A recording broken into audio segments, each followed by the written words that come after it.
pouvoir chanter pour la gloire de Dieu, de chanter avec vous, ensemble, en famille pour la gloire de Dieu, de louer le Seigneur. Et donc, merci pour votre présence, votre participation. Nous allons ensuite regarder la Bible, la parole de Dieu. Si vous aimeriez avoir une copie devant vous, on pourrait vous aider avec ça. Nous sommes aujourd'hui à 1 Thessaloniciens, chapitre 1. Et donc, on va commencer cette nouvelle série. Ayez confiance. Ayez confiance. On va commencer les deux livres, 1 et 2 Thessaloniciens, qui sont liés, qui parlent quasiment des mêmes sujets. On verra les 5 premiers versets aujourd'hui dans cette nouvelle série. Donc, aujourd'hui, dans cette série, comme c'est notre habitude, quand on arrive à un tel stade, il est propice de voir quelques détails sur le livre. Pourquoi Paul l'a écrit? Qui était le destinataire ou qui étaient les destinataires? C'est quoi un Thessalonicien? C'est pas facile à dire, hein? Où se trouvait la ville? Qui y habitait? Pourquoi Paul y était? Il y a tellement d'éléments importants à couvrir avant de lancer dans nos versets. Alors, c'était écrit par Paul, l'apôtre Paul, à une église à Thessalonique. C'était à l'origine une ville de l'Antiquité nommée Thermae, ce qui signifie source d'eau chaude. Peut-être vous entendez dans cela la notion des eaux thermales chaudes, parce que cette ville avait une telle source de l'eau qui bénissait les gens depuis des siècles et des siècles qui venaient à la ville pour ces eaux chaudes. Mais elle ne restait pas Thermae, car en 315 avant Jésus-Christ, Cassandre, roi de Macédoine, fonda la ville moderne et lui donna le nom de sa femme, qui était aussi la demi-sœur d'Alexandre le Grand. La ville devint la capitale de la province romaine de Macédoine et se trouvait sur la Via Egnatia, la route romaine vers l'Orient. Elle contenait aussi un arbre protégé dans la mer Égée, sur le rivage duquel elle se trouvait. Entre la route et l'arbre, il y avait ce carrefour de routes et des navires. Elle devint une ville importante en raison de sa situation stratégique et un vrai creuset de culture. Et quand je dis creuset, vous pouvez imaginer le mélange incroyable de culture, religion, pratique, surtout à l'époque de Paul, car c'était l'Empire romain. Il y avait assez de juifs, on le sait bien, il y avait assez de juifs pour qu'il y ait une synagogue dans la ville. Il y avait vraiment toutes les cultures du monde. Il y était des marins, des commerçants, toutes les religions du monde. Il y était des temples pour chaque religion. Vraiment un mélange important. Et donc, c'est là où Paul s'adresse cette lettre. Alors, qu'en est-il alors de Paul et sa mission, de la mission? Alors, on parle beaucoup de la mission ces dernières semaines. Déjà, il y a l'histoire magnifique de comment Paul est arrivé à Thessalonique. Dans les premiers versets de Acte 16, nous avons une histoire incroyable où Paul voulait partir et proclamer l'évangile en Asie. Il dit, j'aimerais lancer des églises en Asie, et le Saint-Esprit lui a dit non, sans lui dire la suite. Ça me rappelle de quelque chose. Dieu, où est-ce que tu veux que j'y aille? Et ensuite, il a dit, bon, ok, si on ne peut pas aller par là, j'irai par là. Et le Saint-Esprit, deuxième fois, dit non. Est-ce que ça vous rappelle quelque chose? Et il était peut-être un peu frustré parce qu'il avait la bonne volonté. Dieu disait non. Ensuite, qu'est-ce qui s'est passé? Nous savons, selon Acte 16, qu'il y avait, la réponse arrive au verset 9, où Paul a eu une vision d'un homme de Macédoine qui a appelé Paul de venir les aider. Venez nous aider. Donc, il a compris pourquoi Dieu a dit non et non, parce qu'il devait aller à la Macédoine. Et donc, Paul, Silas et Timothée sont partis pour accepter cet appel de Dieu. En arrivant, Paul passait quelques semaines en train d'utiliser les saintes écritures juives pour montrer et convaincre les Juifs nombreux dans la ville que Jésus-Christ était le Messie et le Sauveur. Grâce à Dieu, Paul était tellement efficace qu'il y avait assez vite pas mal de gens convertis, des nouveaux disciples avec qui Paul a formé l'église de Thessalonique. Ah, mais si cela vous semble trop beau pour être vrai, voici ce que Acte 17 nous explique. Quelques-uns d'entre eux furent convaincus et se joignirent à Paul et à Silas, ainsi qu'un grand nombre de non-juifs qui craignaient Dieu et beaucoup de femmes importantes. Et donc, je vous ai parlé d'un creuset, on voit des juifs qui ont compris, ils ont dit oui, j'accepte. Il y avait des non-juifs qui ont accepté et des femmes apparemment importantes qui ont dit oui, on veut accepter Jésus, on veut former cette église. On est dedans. Alors ça c'est la bonne nouvelle. Vous êtes prêts pour la mauvaise nouvelle arrive au verset 5. Cependant les Juifs restaient incrédules, prirent avec eux quelques vauriens qui traînaient sur les places, provoquèrent des attroupements et semèrent ainsi le trouble dans la ville. Puis ils se rendirent à la maison de Jason et cherchèrent Paul et Silas pour les amener vers le peuple. Ne les ayant pas trouvés, ils traînèrent Jason et quelques frères devant les magistrats de la ville en criant « Ces gens qui ont bouleversé le monde sont aussi venus ici. » Et Jason les a accueillis. Ils s'agissent tous contre les édits de l'empereur en prétendant qu'il y a un autre roi, Jésus. Par ces paroles, ils troublèrent la foule et les magistrats qui ne relâchèrent Jason et les autres qu'après avoir obtenu de eux une caution. Donc, mauvaise nouvelle, c'est que leur présence n'était pas bien appréciée par certains gens et ils ont fait une émeute. C'était pas joli.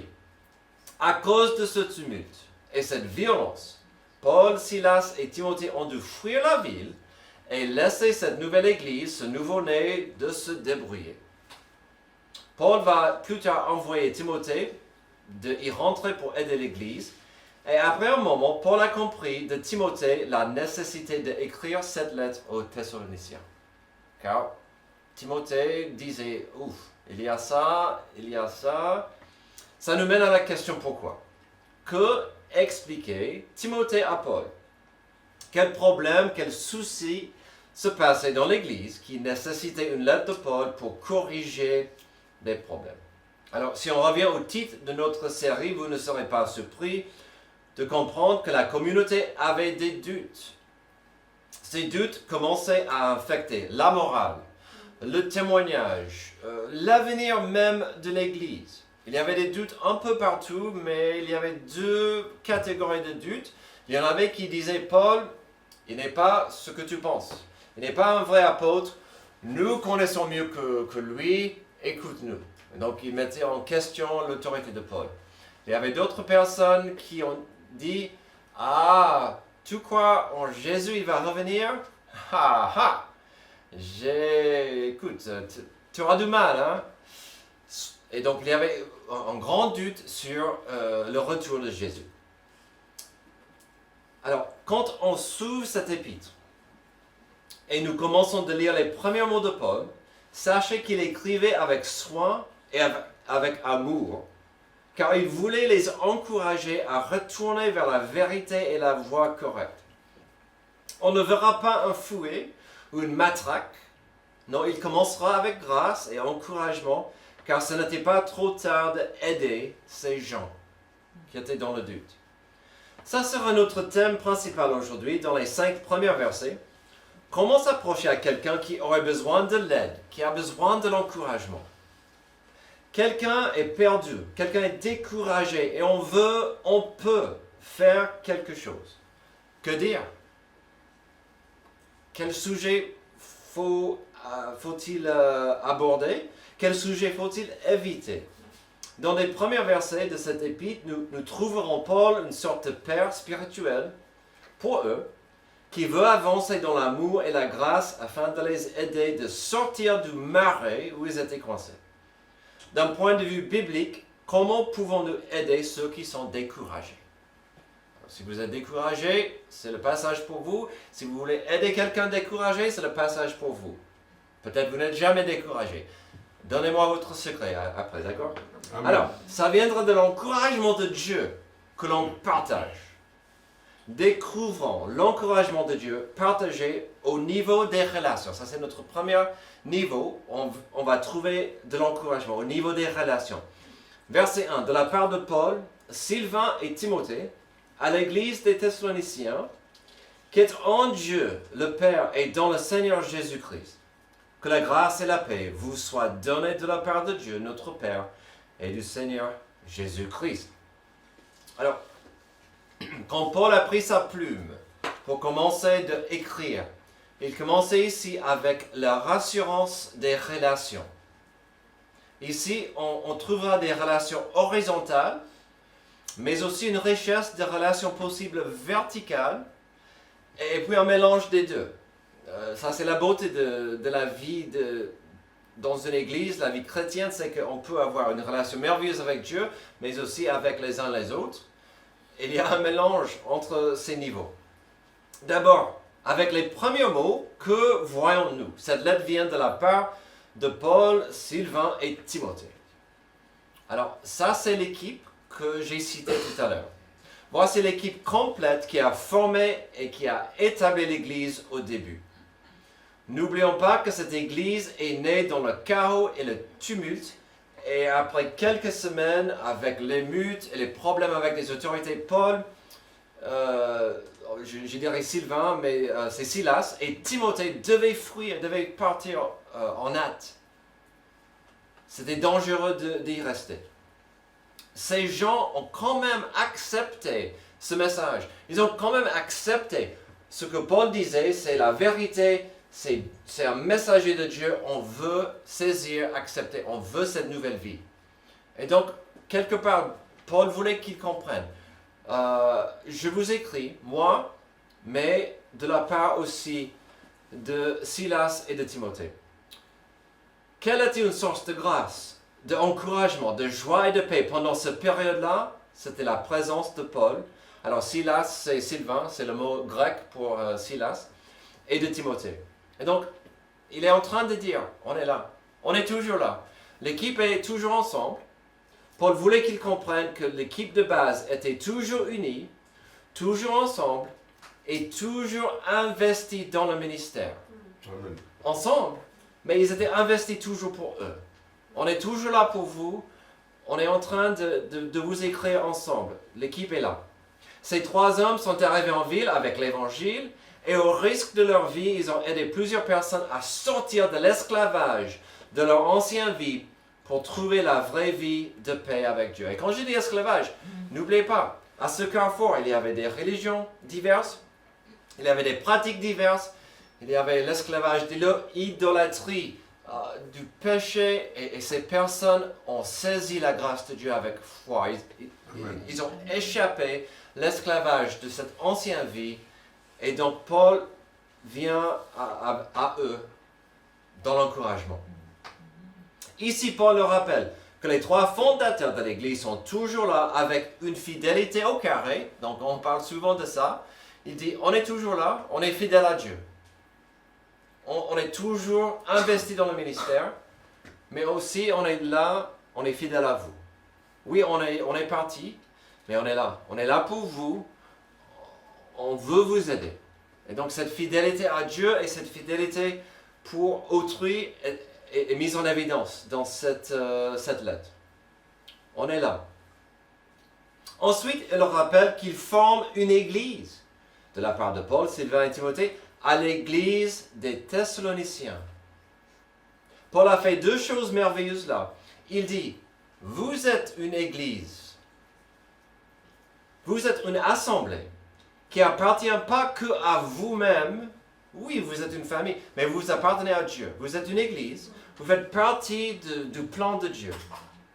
Donc vous êtes une église de Dieu. Vous êtes le corps de Christ, l'âme.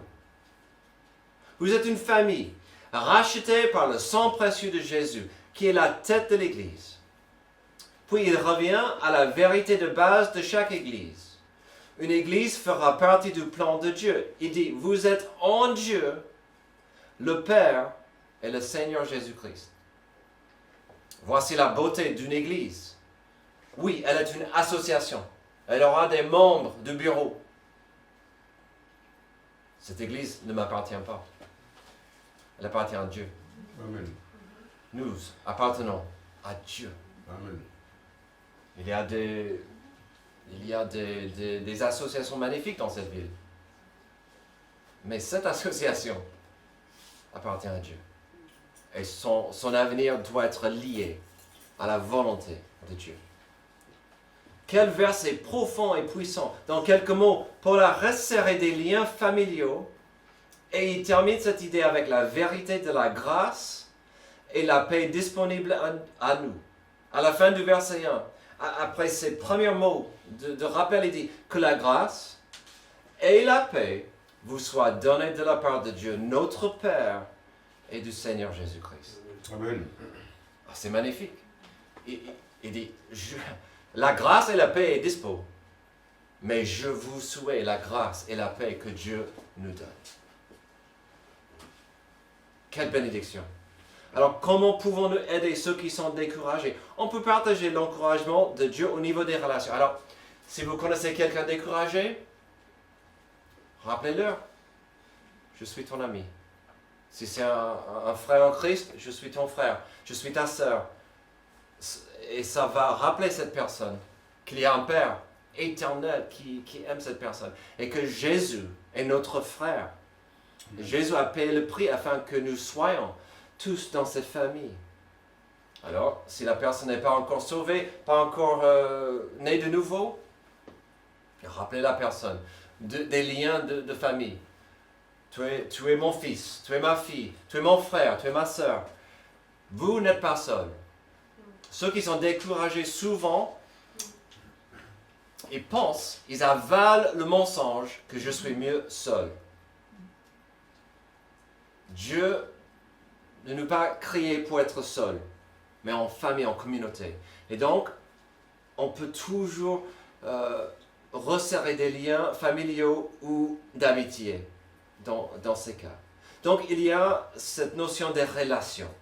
Les gens ont besoin des vraies relations. Un grand problème aujourd'hui. On perd le contact de chair à chair. Est-ce que je préfère la chair, le touche, de parler à quelqu'un, ou des émoticônes? Oh, le smiley. Ou le oh non, Tom, oh, non. Arrête. Il nous faut des relations. Amen. De vrai. Martha m'a dit, tu sais, pasteur, il faut qu'on ait ensuite des lasers et de la fumée devant. Comme font beaucoup d'églises. Je vais rester simple pour le moment. Pour le moment. Pas de laser. Pourquoi? Il nous faut ces relations de chair, de famille. Amen. Que l'amour au carré soit important. Alors ensuite, il y a le niveau de la reconnaissance, verset 2. Nous disons constamment à Dieu toute notre reconnaissance pour vous, tout en faisant mention de vous dans nos prières. Nous nous rappelons sans cesse l'œuvre de votre foi, le travail de votre amour et la fermeté de votre espérance en notre Seigneur Jésus-Christ devant Dieu, notre Père. Amen. Le verset 2 est très beau. Depuis longtemps, ce verset est souvent répété et lancé ou souhaité à gauche et à droite comme bénédiction aux gens. Parfois, vous allez trouver ce verset dans une carte donnée à quelqu'un. Et pourquoi pas? Si vous pouvez exprimer ça à quelqu'un honnêtement, c'est très bénéfique de dire. Nous faisons constamment à Dieu, nous disons à Dieu toute notre reconnaissance pour vous, tout en faisant mention de vous dans nos prières. Et Paul va dire ça dans plusieurs écritures. C'était un message qu'il donnait. Il aimerait bien. Mais c'est magnifique si vous pouvez partager ça honnêtement, car cela implique une compréhension profonde, pas juste de la reconnaissance à Dieu de la personne, de la valeur de la personne en question. Donc, vous êtes en train de dire, je suis reconnaissant pour toi. Mais il ne reste pas sur ce niveau. Il dit, je suis reconnaissant pour toi, et donc je vais à Dieu avec cette reconnaissance. Et ça change les données. Ça, c'est magnifique de dire, je suis reconnaissant pour ma femme, mais de dire Dieu, oh, je suis reconnaissant pour ma femme. Ça devient une prière, ça devient une bénédiction, ça devient un désir de voir la bénédiction de Dieu descendre sur cette personne. Puis le verset 3 est riche. Le verset 3 est très profond aussi. L'encouragement de Paul continue où il va parler de trois choses liées, mais à la fois distinctes. Paul n'a pas trop développé ce qu'il voulait dire ici. Il nous a donné trois valeurs. C'est à nous de le voir, d'en décortiquer. Déjà, ce n'est pas un accident de voir que les trois valeurs ici sont exprimées ailleurs. La foi, l'espérance et l'amour sont listés dans un certain ordre en 1 Corinthiens 13, 13. Peut-être vous connaissez ce passage. C'est magnifique ces trois choses. Là, à 1 Corinthiens 13, Paul les a listés dans un certain ordre parce qu'il voulait expliquer l'importance de l'amour aux gens qui avaient oublié son importance dans l'Église. C'est pourquoi il a même dit qu'entre les trois, c'est la valeur la plus importante, l'amour. Dans une Église souffrante, remplie de concurrents, clans et de divisions, l'amour compte plus que tout. Mais ici, la liste donnée n'est pas pour établir l'équilibre dans une Église souffrante, mais pour parler des fondations ou des trois niveaux de construction. Donc, commençons avec la fondation de la foi chrétienne. Donc ici, l'ordre est correct. Il commence avec cet ordre. Ces trois valeurs sont capitales dans la vie chrétienne. La foi, l'amour, l'espérance. Mais elles ne doivent pas être considérées comme étant côte à côte. Plutôt que trois fondations, nous avons ici trois niveaux de construction. Le plus bas, c'est la foi. Le suivant, c'est l'amour. Le plus haut, c'est l'espérance. L'ordre dans 1 Corinthiens est différent. Foi, espérance, amour. C'est parce que la séquence est suggérée par la différence d'objectifs. Paul avait l'intention, dans 1 Corinthiens 13, de s'entendre longuement sur la suite, sur l'amour. Il la place donc en dernier pour établir un lien avec ce qu'il va dire. Mais ici, il traite dans l'ordre de la fondation. Ça commence avec l'œuvre de foi. Ceci parle du début de la vie en Christ. La vie en Christ ne peut pas commencer sans la foi. Il a commencé avec le début. Votre vie, votre œuvre de foi, c'est votre salut. Votre naissance en Dieu, votre nouvelle naissance a commencé avec la foi. Vous ne pouvez pas commencer ailleurs. La foi est plus importante. C'est pourquoi, et on voit un bon rappel, en Ephésiens 2, 8 et 9. En effet, c'est par la grâce que vous êtes sauvés, par la moyen de la foi. Et cela ne vient pas de vous, c'est le don de Dieu, ce n'est pas par les œuvres, afin que personne ne puisse se vanter. Donc pas mes œuvres, c'est l'œuvre de la foi en Dieu. Amen. Romains 10, 9 et 10. Un passage que nous citons souvent, que nous avons vu récemment. Si tu connais publiquement de ta bouche que Jésus est le Seigneur, si tu crois dans ton cœur, donc voici cette foi, que Dieu l'a ressuscité, tu seras sauvé. En effet, c'est avec le cœur que l'on croit et parvient à la justice, et c'est avec la bouche que l'on affirme une conviction et parvient au salut, comme dit l'Écriture. Celui qui croit en lui ne sera pas couvert de honte. Il faut commencer avec la foi.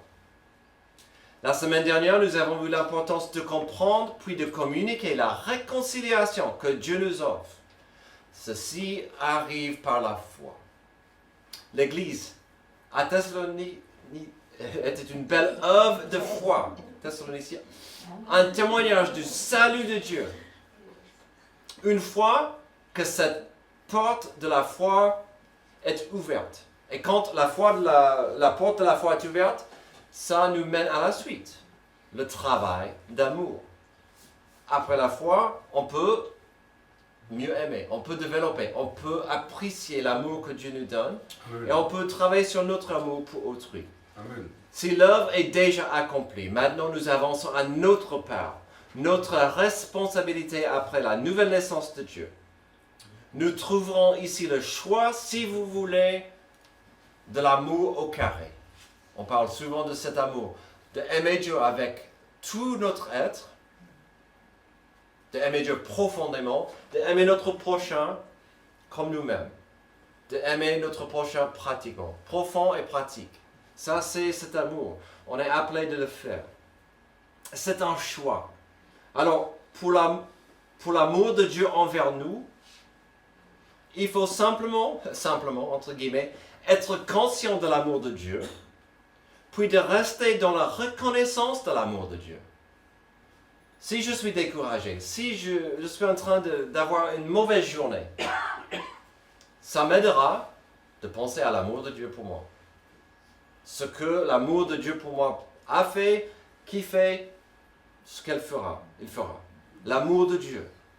Puis de rester dans cette reconnaissance. Ça, c'est le côté vertical. La partie souvent plus compliquée, c'est d'aimer son prochain comme soi-même. Bien sûr, l'amour au carré. C'est une chose de dire, oui, Dieu m'aime.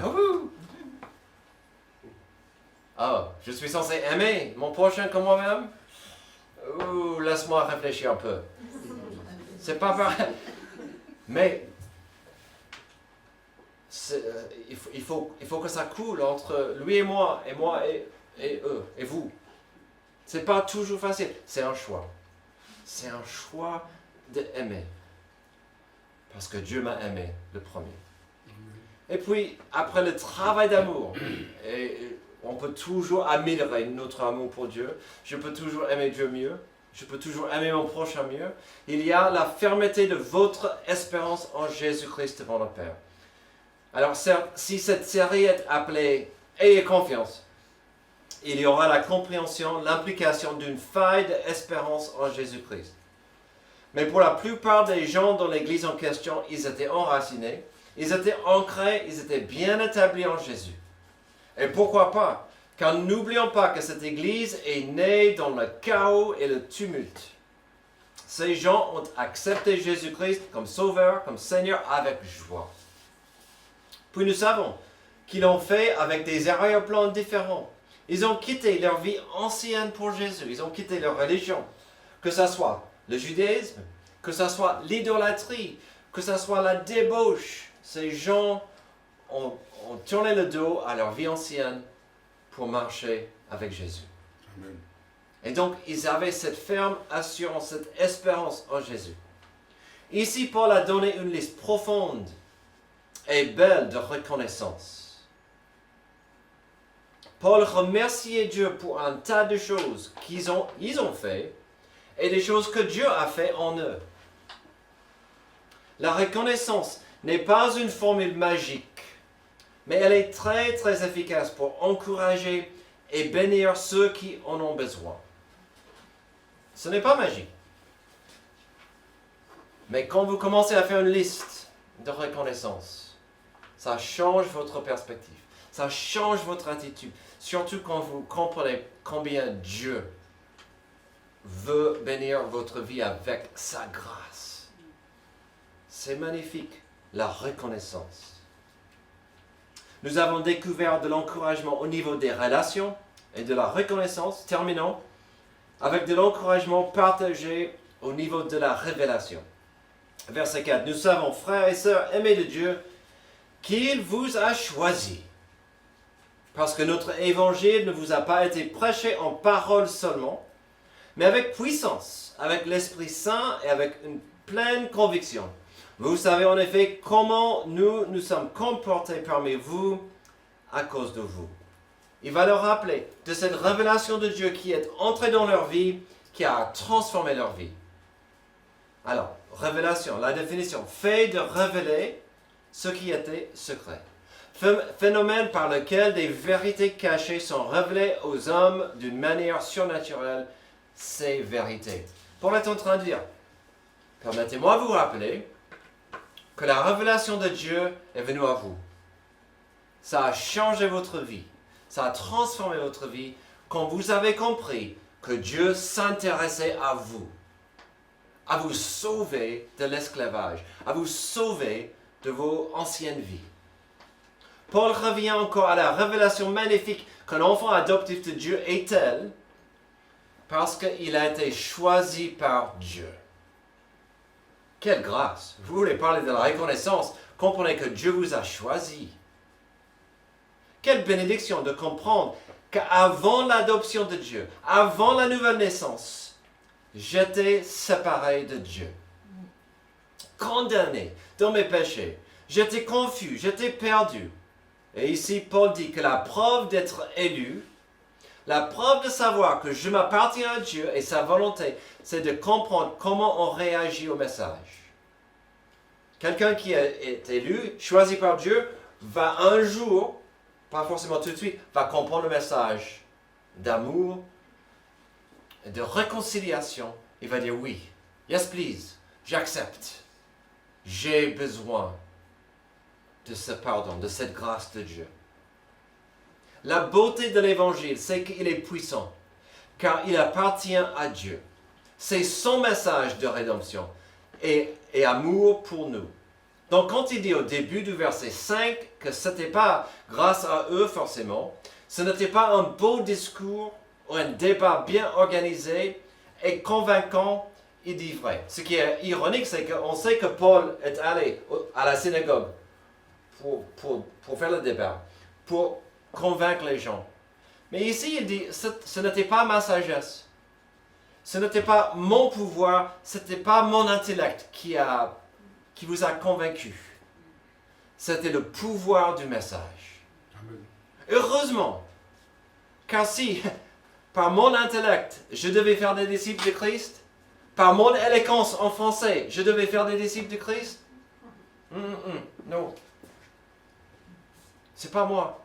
Je suis un simple messager, une porte-parole. Heureusement, le message de Dieu est puissant. Non, il dit deux choses importantes à saisir ici. D'abord, il a dit que la révélation qu'ils ont reçue, le message de l'Évangile est venu en puissance. Paul a bien choisi ces mots ici, car voici un rappel de cette puissance. Selon Romains 1,16. Encore Paul qui les a écrits. En effet, je n'ai pas honte de l'évangile de Christ. C'est la puissance de Dieu pour le salut de tout homme qui croit. L'évangile, ce beau message de l'amour, la grâce, la réconciliation de Dieu, c'est la puissance de Dieu. Heureusement.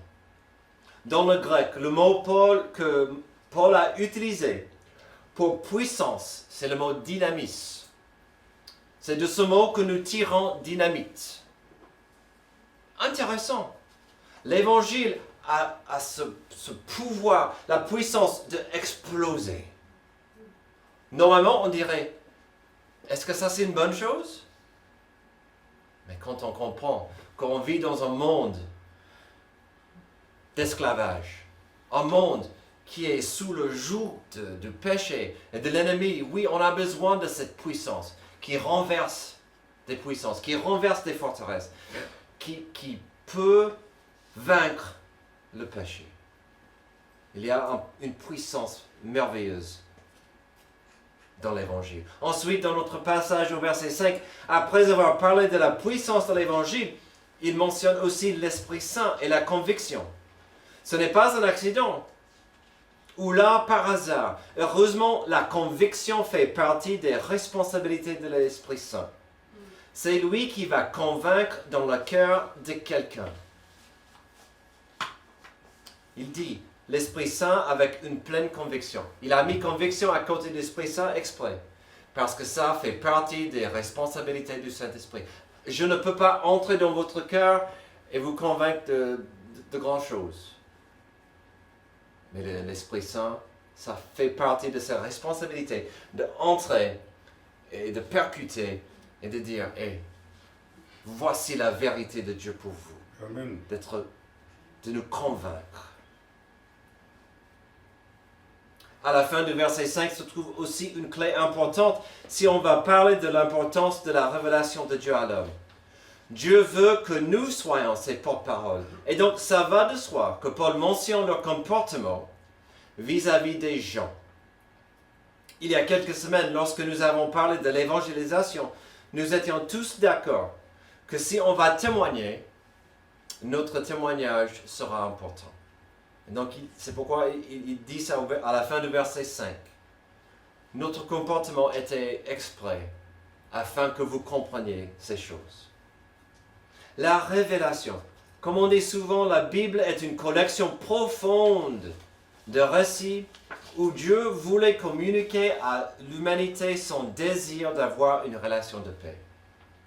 Mais pour nous, aujourd'hui, on est bénis. On a sa révélation. On a toute la collection, de Genèse jusqu'à Apocalypse. Nous avons la révélation dans les pages. Nous sommes une génération très bénite car nous avons toute l'histoire complète. Genèse, Apocalypse. Ou comme c'est écrit en Galates 4. Mais lorsque le moment est vraiment venu, Dieu a envoyé son Fils, né d'une femme, né sous la loi, pour racheter ceux qui étaient sous la loi, afin que nous recevions le statut d'enfants adoptifs. Et parce que vous êtes ses fils, Dieu a envoyé dans votre cœur l'esprit de son Fils qui crie « Abba Père ». Ainsi, tu n'es plus esclave, mais fils, et si tu es fils, tu es aussi héritier de Dieu par Christ. Quelle révélation! Amen. Aujourd'hui, l'esclavage existe, mais c'est caché. C'est difficile à saisir. À l'époque, il y avait le marché de l'esclavage. Quel passage! Vous étiez esclaves. Maintenant, vous êtes les enfants adoptifs de Dieu. Quelle révélation! On est tellement bénis aujourd'hui. Aujourd'hui, dans les premiers versets de cet épître, nous avons trouvé Paul en train de soigneusement commencer son discours d'encouragement. Qu'avons-nous trouvé? Que pouvons-nous tirer de cette œuvre? Si on s'intéresse à quelqu'un, si on veut tourner vers quelqu'un découragé et éloigné, dans la grâce et l'amour de Dieu, on peut envelopper de telles personnes avec l'importance des relations qui sont déjà en jeu. Vous n'êtes pas seul. Ne reste pas seul. Je t'aime et Dieu t'aime. Puis on peut toujours leur expliquer l'importance de la relation la plus importante qui soit, celle de la paix avec notre Créateur, notre Rédempteur. Il y a aussi l'importance de la reconnaissance. Alors pourquoi pas expliquer les raisons pour lesquelles on est reconnaissant, comme Paul a fait quand il a expliqué l'importance de la foi, de l'amour et de l'espérance. Contre de telles attitudes, il n'y a pas de loi, selon la Bible. Puis, il y a aussi l'encouragement de la révélation de Dieu. Il n'y a pas une révélation plus importante que de savoir ce que nous venons de voir au Galates 4. Nous étions esclaves, nous étions séparés, nous étions perdus. Et par la grâce de Dieu, par le sacrifice de Jésus, on peut appeler Dieu Abba, Père. Ainsi, tu n'es plus esclave, mais fils, et si tu es fils, tu es aussi héritier de Dieu par Christ. Quelle grâce! Amen. Je mérite le jugement, la justice, je mérite l'enfer, et qu'est-ce que la grâce de Dieu me donne?